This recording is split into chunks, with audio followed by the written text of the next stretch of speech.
We are now a little over 50 days into the Trump presidency Mark II, and after a month of absolutely frenetic wins, Donald Trump's enemies are finally starting to lean their shoulders into the job of opposition.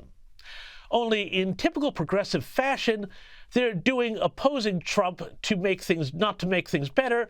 They're simply having tantrums to try and mess things up. By, for example, torching Tesla charging stations to attack one of the businesses belonging to Elon Musk, who is in charge of the Trump administration's efforts to cut government waste, as well as by occupying the lobby of Trump Tower to protest the deportation of a Hamas-supporting university student who helped lead the illegal occupation of Columbia University, which last year saw Jewish students harassed and prevented from going to class in the name of a free Palestine, and heard protesters issue calls to, quote, bring the Intifada home. Charming. Oh, and they're also doing this, and this may be my favorite thing that the Democrats are doing, which they once said was the worst thing in the world that ever could happen. Namely, they're threatening to shut down the U.S. government by not passing a continuing budget resolution. Ooh, yes, the Democrats have been playing chicken all week with this. Here's Chuck Schumer. But Republicans chose a partisan path, drafting their continuing resolution without any input from congressional Democrats. Because of that, Republicans do not have the votes in the Senate to invoke cloture on the House CR. Democrats for government shutdowns. How funny. Meanwhile, I can remember when old Pocahontas Elizabeth Warren said that government shutdowns were bad and continuing resolutions to keep the money flowing should be passed.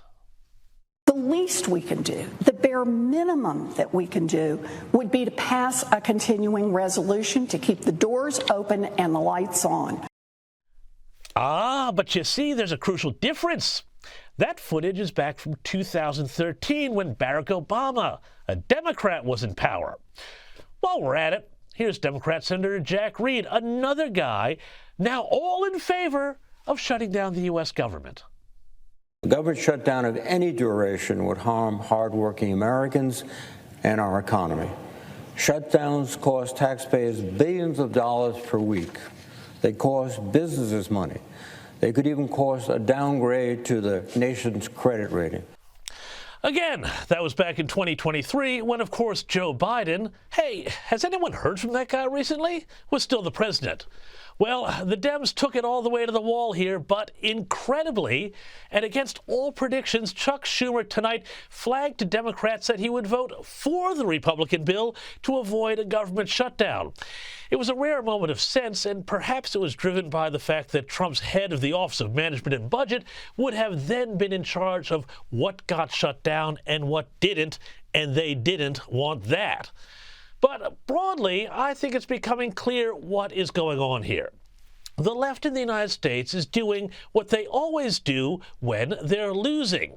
They're going for a strategy of maximum chaos. You know, crash out the government, occupy buildings, torch enemy businesses.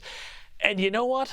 In a lot of ways, it's sort of a replay of the last Trump administration, when the strategy was again to use the death of George Floyd to create racial chaos across the country, with Black Lives Matter and Antifa torching downtowns from coast to coast.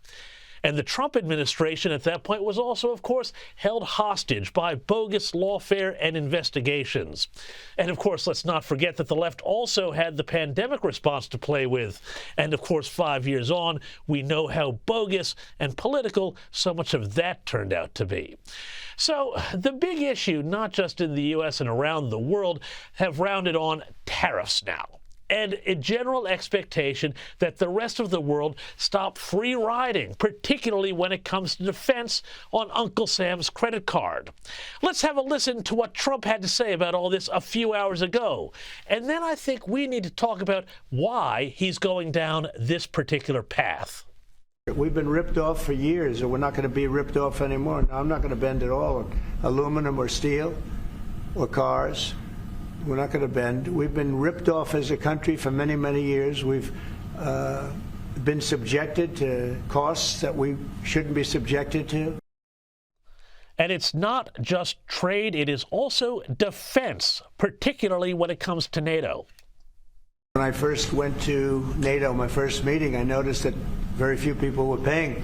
And if they were, they weren't paying their fair share. There were only 7 countries that were paying what they were supposed to be paying, which was, yeah, it's even worse. Could be even worse. But there were just very few countries that were paying, and even the paying, it was at 2%, which is too low. It should be higher. It should be quite a bit higher. But you had Poland, and I remember Poland was actually paying a little bit more than they were supposed to, which I was very impressed with. And they've been actually terrific, and some of the others. But most of them weren't paying, or they were paying very little. And I didn't think it was appropriate to bring it up there, but I said it's going to be brought up at my next meeting. And my next meeting, the first meeting, you want to give them a little break. The second meeting, it began, and I was able to raise hundreds of billions of dollars. I just said, we're not going to be involved with you if you're not going to pay. So, listen closely to what Trump is saying. The headlines out there are telling you that Trump wants to break the NATO alliance. But if you listen to what Trump says, he actually just wants European governments who have bankrupted themselves on social welfare and open borders and can barely field an army, he wants them to muscle up, especially because if Russia is the threat they all say it is, well, why wouldn't they? So, in short, Trump thinks, yes, the U.S. has been taken advantage of, both by liberal trade policies and by other nations free-riding on the American defense budget. But I believe there is something more going on here, something that gets lost in all the noise of the media outrage. In fact, this is not chaos. There is actually a plan, and it may be a plan that a lot of people don't like, but it is a plan. When Donald Trump took the oath of office in January, every light in the economic cockpit would have been flashing red. Sometime this year or maybe next, the mere interest payments on the U.S. federal debt are going to hit $1 trillion a year. $1 trillion. And this will have come out of a Democrat administration that saw probably 10 million illegals stream into the country, screwing down wages, and an ongoing decline in manufacturing jobs. To Trump, as a businessman, this all was unsustainable. It's a red alert. For one thing, he's thinking, how do you pay for all of this debt? How do you pay it off? Tariffs, of course, are one of the only levers the president has that he can directly pull here. And the thought of burdening the American taxpayer with further higher income taxes, well, that's out of the question. But beyond debt, the loss of manufacturing capability, to Donald Trump, that means weakness. Remember, it was American industry that won World War II, and, of course, the loss of manufacturing also means the loss of dignity for the American worker. This is why his message resonated through all those swing states again in 2024 that had been devastated by official orthodox neoliberal policy when it comes to free trade. And that is why I think that as much as we can deplore tariffs on a country like Australia, an ally's steel and aluminium, we also have to understand that in the White House, they look at Australia as a cautionary tale. I mean, think what happened here. We reformed our tariff situation under Hawke and Keating. We got rid of protectionism. And for a long time, the economy thrived. That was great. But then two things happened.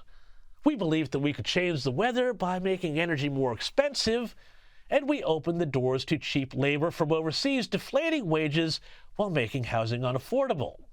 And now it's not unusual to hear the words Australia and Argentina, at least in its pre-Malay form, together in the same sentence, for reasons that go beyond their being close to one another in an alphabetical list of countries. Green policies, the same the Democrats want in the U.S., have made energy too expensive to manufacture and provide manufacturing jobs, while Australians have to work ever harder to make a living and pay the bills. In Harvard University's ranking of economic complexity, which compares the complexity of products and services produced by various countries, Australia's ranking has declined from 53rd in 1995 to 102nd in 2022, sandwiched in between Senegal and Yemen. Now, Donald Trump, he wants America to avoid that fate. And that's why tariffs to protect industry. That's why drill, baby, drill. And that's why he wants strong borders. Now, the left, which is so angry about all of this, thinks working class jobs are icky. They love doing business with China. They hate cheap energy, but they adore the diversity and cheap labor that is brought in by open borders. So go ahead and deplore Trump's tariffs, but don't for a second think that what is going on is quote unquote chaotic.